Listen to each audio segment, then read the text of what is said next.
What's up, guys? Veteran Gamer here, and today I'm reviewing Splitgate, a game that seemingly came out of nowhere but was originally released in 2019 for PC. It is now coming to consoles with an open beta that leads right into launch, and it is a free-to-play 4v4 PvP game that is essentially Halo with portals. Two things that you'll notice when you fire up the game. First and foremost, the game makes you do a mandatory tutorial, which is very important because it helps new players get through the ins and outs. And the second thing you'll notice is the visual presentation. The presentation of this game is serviceable at best. It's made by an indie dev. It's about 4 people in total that work on this game, and you can tell that the graphics are, they're serviceable. They're not bad, they're not great, but the key important thing being a first-person shooter is that the game does in fact run great. In saying that, once you get through the tutorial and you're able to play, you'll notice that a lot of the modes are locked. And that's not just the competitive playlist, that's just basic modes. And the reason for that is the game does a fantastic job of easing you in. Even your first few matches that you will play against bots. And this is important because the portal system in this game, which is what defines the game, is its bread and butter.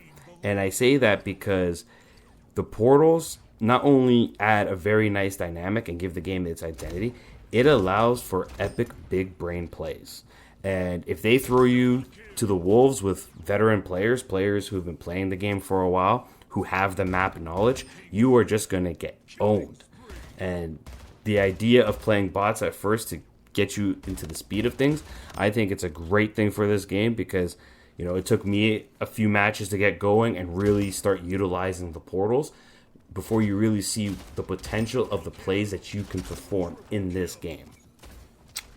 Aside from that, with the portals, because the portals are here and because you can get shot from anywhere, matches are very chaotic and you will die from behind a lot. It is not uncommon to die from behind. People can appear out of nowhere. And because of this, it's encouraged to keep moving, but you might get frustrated at times with how many times you died from behind. Aside from that, the game itself is a lot of fun, but there is some issues with overall balance with the game. In one map particular, you literally spawn in front of your opposition, which is weird, and you literally it's spawn, boom, someone shoots, someone dies. It basically happens every single time. The other issue is there is some balance issues with the modes to the maps. Gun game, for example, doesn't fit very well in the stadium map because that stadium map is very big and there's melee weapons that you have to use. And every time I've played gun game on this map, it never ends with someone winning. It ends by a timer expiring. So there is some balance issues, but hence, it is a beta that's leading to release, so we'll see if they adjust that. The other issue that I have is with the sandbox. As stated earlier, this is Halo with portals. And unfortunately, without the portals, this game would suffer large because the sandbox is very weak. There's only weapons in the sandbox. When you compare this to the recent tech preview of Halo Infinite, for example, that had weapons, grenades, equipment, and power-ups, all in the sandbox, all for the players to fight for. In this game, it's just weapons. However, because the weapons themselves aren't very distinguishable from one another too much, effective use of the portal trumps all.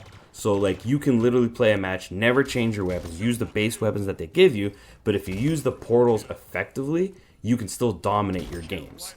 And therefore, it makes the sandbox feel weak and probably the weakest aspect of the game. Another little tiny quirk I have with this game is when you queue up for a match, there is no option to cancel your queue.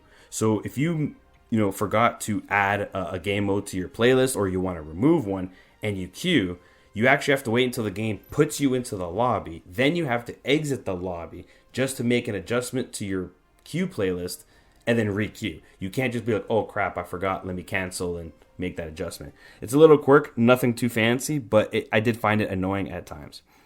The last thing I want to touch on for Splitgate is that this is a free-to-play game, which means it has a lot of the free-to-play tropes. We're talking battle pass, a la carte purchases, as well as loot boxes in the form of drops.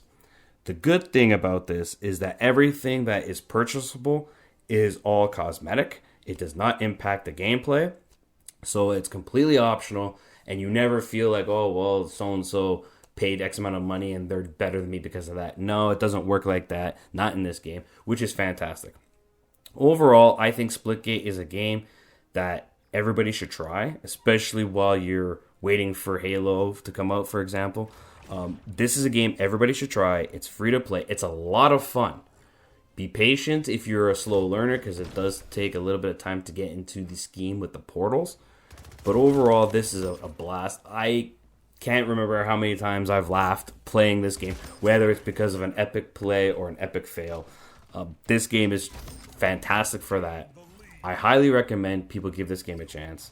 Personally, in its current state, if I had to score it right now, I would give the game a 7.5 out of 10.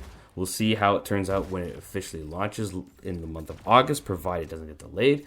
But overall, I think people should look at it and give it a chance. This is Veteran Gamer, and I hope to see you guys next time.